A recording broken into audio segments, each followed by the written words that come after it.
I want to bring in our Garrett Haake, who is live for us inside the stadium. And Garrett, this memorial has been ongoing for several hours now, but a crescendo toward the end. Erica Kirk speaking, that message of forgiveness to the man suspected of killing her husband. A notable contrast with some of what we heard from President Trump as well. Garrett.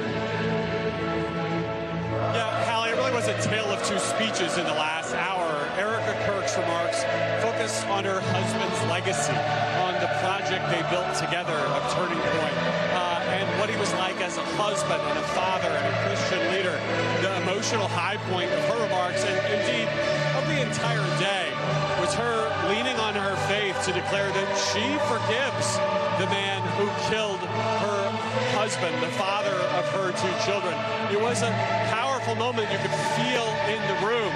Following her was President Trump, who gave a speech that, while it touched on his relationship with Charlie Kirk, also included much more of his traditional political, even campaign rhetoric about his opponents and his accomplishments. Probably the notable turn here was when he was praising Charlie Kirk as a person who elevated the voices of his political opponents, thought the best of them and wanted the best for him. The president said, "That's where Charlie Kirk and I disagree. I hate my political opponents. I don't want the best for them." Even then apologizing to Erica Kirk and suggesting perhaps she could be the one to change his mind.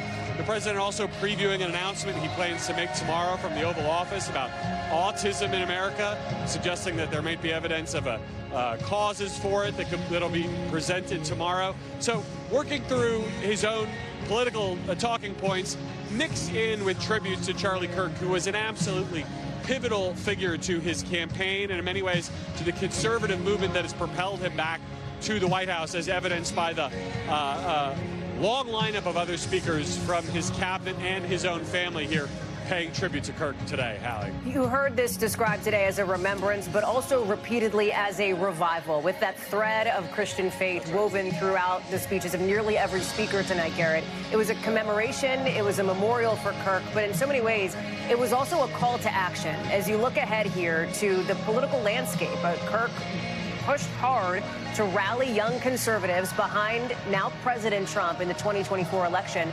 And it is now his wife, Erica, who is taking on that mantle moving forward.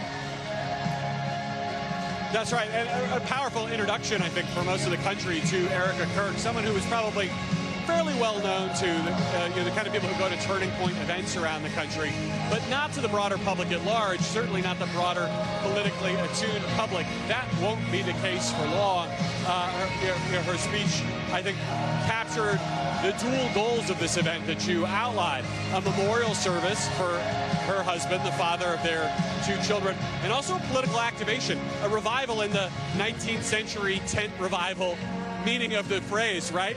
Politically activating a lot of young people, the people who set up these campus chapters all around the country. I talked to a lot of those folks here today who wanted not just to memorialize Charlie Kirk, but to leave here with that sense of purpose for the work that they've been doing over the past several years and will be doing now going into the midterms. You know, I want to ask our control room here, Garrett, to pull up some of the images that we have seen and collected over the course of the last several hours. Many members of the Trump cabinet lining the front row there. The chief of staff for President Trump, a woman who is rarely seen publicly in this kind of setting, delivering an emotional speech testifying to what Kirk did for the campaign. And then Elon Musk there in the skybox. You see him here with President Trump. The two have not had a public reunion in months, but you've already seen some of Kirk's friends talk about how this is something Kirk would have wanted, bringing together conservatives, Republicans here, galvanizing them in his name. Yeah, that's right. I mean, Kirk's best friend posting that this is something that he would have loved to have seen, the image on your screen now of Elon Musk and Donald Trump brought back together, seeing them as two powerful forces within the broader Big Tent conservative movement. You mentioned the front row here. That skybox included a number of elected officials from both chambers, the Speaker of the House attending, but not even on the Speaker's card here. And Susie Wiles, the Chief of Staff. Hallie, I've covered the Trump campaign for years now. I can probably count on one hand the number of times I've heard her make public remarks, let alone of that level of personal affection, and for that length of time. It speaks to the importance that Kirk had, really uniting the disparate elements of the Republican Party. In some ways, Kirk is a figure of the old evangelical Tea Party wing of the Republican Party. Bringing in the Trump MAGA movement and that evangelical base together under one tent, in this case, an NFL stadium dome, is exactly the reason that an organization like Turning Point exists. High security there for that event, given the many notables in the room. And a packed stadium, right, Garrett? Pretty full for most of the day? Yeah, that's right. Okay. The organizers said that the stadium in this configuration could fit about 65,000 people. They thought that overall in the two indoor venues, this and an overflow, they might reach as many as 95,000 attendees.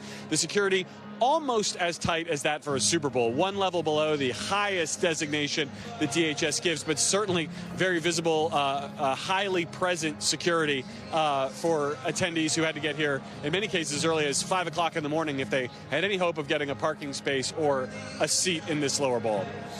Garrett Haake live for us there in Glendale inside the State Farm Stadium. Garrett, thank you very much for that. And with that, that wraps up our special coverage here of the memorial service for Charlie Kirk. We're going to have much more ahead on NBCNews.com and, of course, tomorrow morning on Today. We thank you for watching. And remember, stay updated on breaking news and top stories on the NBC News app or watch live on our YouTube channel.